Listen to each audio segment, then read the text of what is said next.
welcome back to Access Anime. My name is Henshin Ikeda, and today I'll be doing a walkthrough and review of Blast of Tempest episode 13. Now, if you remember from last episode, we found out Hokage is actually in the present. Finally, about time. Now, moving on past that, we find out Muaharu. He's kind of screwed because he still does not know who the killer of his sister is. Apparently, the killer isn't part of the Kusarabi clan. Huh.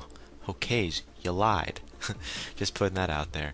Now, moving on past that, well, we do find out apparently Yoshino and Muaharu are now caught up in the fight between the Tree of Exodus and the Tree of Genesis, and they're strucken down both. So, are they dead?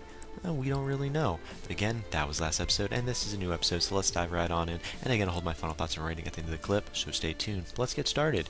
So we open up this episode not exactly where we left off at all. In fact, we're taken to a different scene with Muaharu. We see butterflies, we see blood, and is he dreaming? Is he dead? We don't really know, but he does wake up to see his sister in a different, it's like a dream within a dream. Does that make sense? No, that doesn't.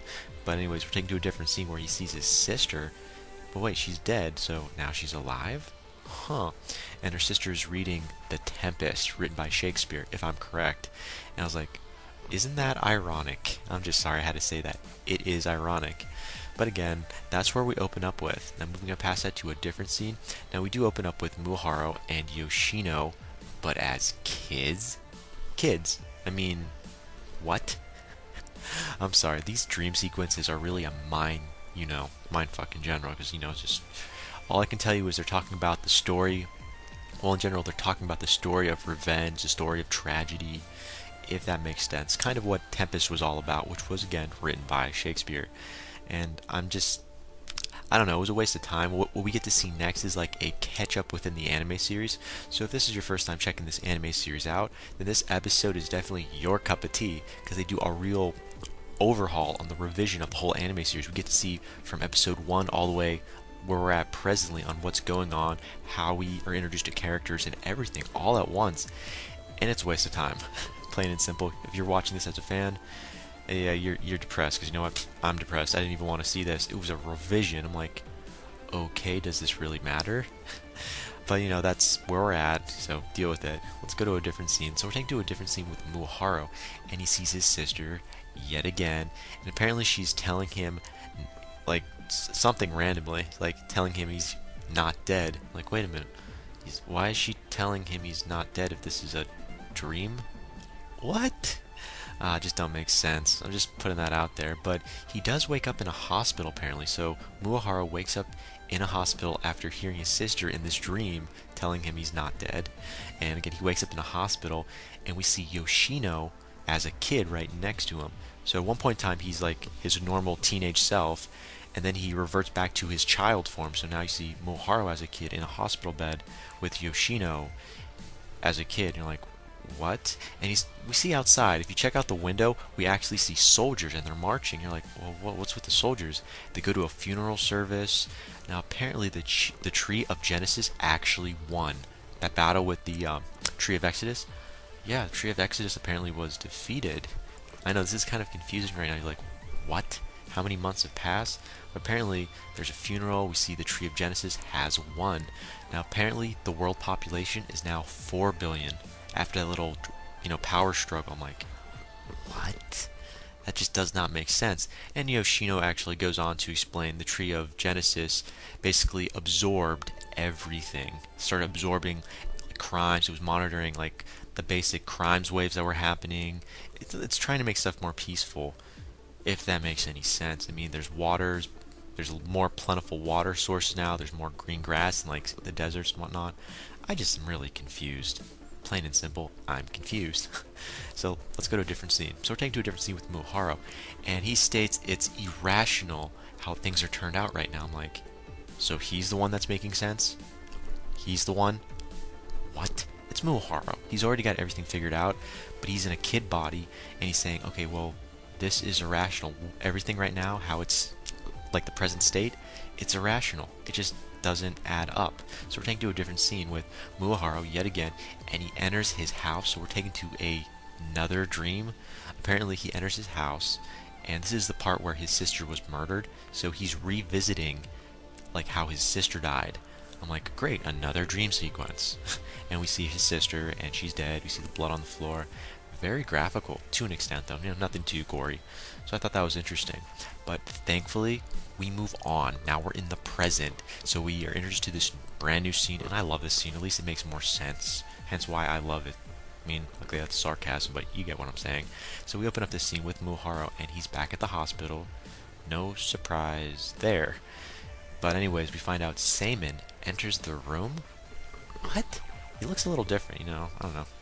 Seimin just looks a little different. But anyways, Muharo, he's in the hospital, and Seimin appears. Apparently, Muharo's been asleep for a month.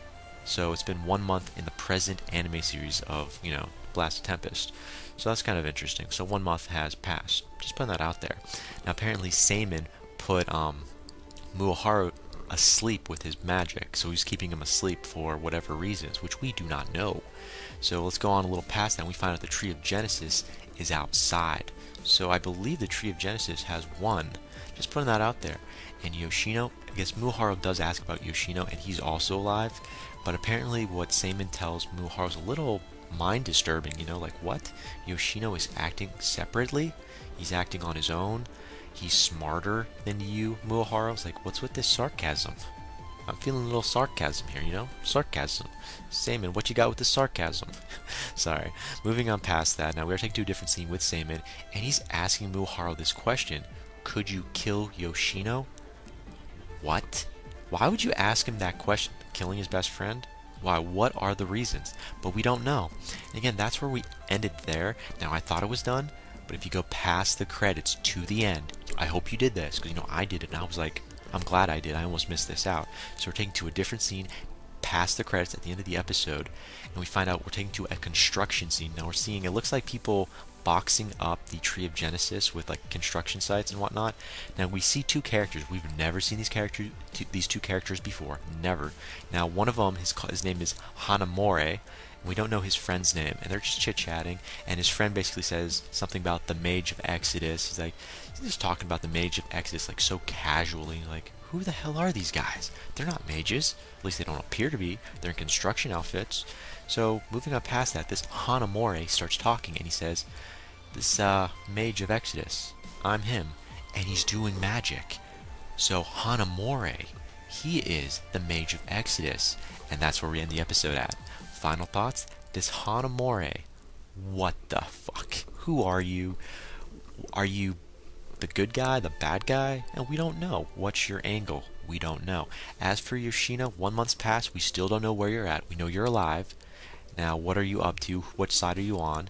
And are you working in cahoots with Hokage or Seimin? Probably Hokage, but we don't know. And I'm wondering, has Muharo put 2 and 2 together yet and figured Yoshino is his sister's boyfriend? Yeah, we don't know. Again, that is for my final thoughts. As for my rating, I don't know. I was kind of stumbling. I wanted to give this a 4 out of 5. I'm going to give this a 3.5 out of 5. There were no fight scenes. There were no emotional settings, in my opinion, except for seeing, Aki, which is Muharo's dead sister. The whole dream sequence was a lot of BS, and the whole revision of the whole anime series was a setback, because it ate up half of the freaking episode. Unless this was your first time checking this anime series out, this was a pointless episode. I mean, the last part of this episode was all we wanted to see. So, be happy I'm giving this a 3.5 out of 5. I want to give this a 3 out of 5. So, final rating, 3.5 out of 5. Plain and simple. But again, that ends it for my final rating, and that ends it for my walkthrough and review of Blast of Tempest episode 13. Definitely comment down below, let me know, thumbs up, thumbs down, definitely subscribe, check me out on Twitter, and follow me if you like. But again, guys, let me know what you thought of this episode, and let me know what you think is going to happen in the next episode coming out. And definitely sign up, subscribe for my forum, and check my website out. Just putting that out there. Again, guys, that ends it for now. That's all I've got. I'm free now. So I might be on my Gmail, I might be online for a little bit, or check me out tomorrow for a few more walkthroughs and reviews. But again, guys, I gotta go. I gotta hit the bricks, more or less. I gotta get some shut-eye. I gotta go, guys. Before I go, I gotta say it, and I always say it. You can't stop the access, but you can watch the feed. I'll see you later, guys.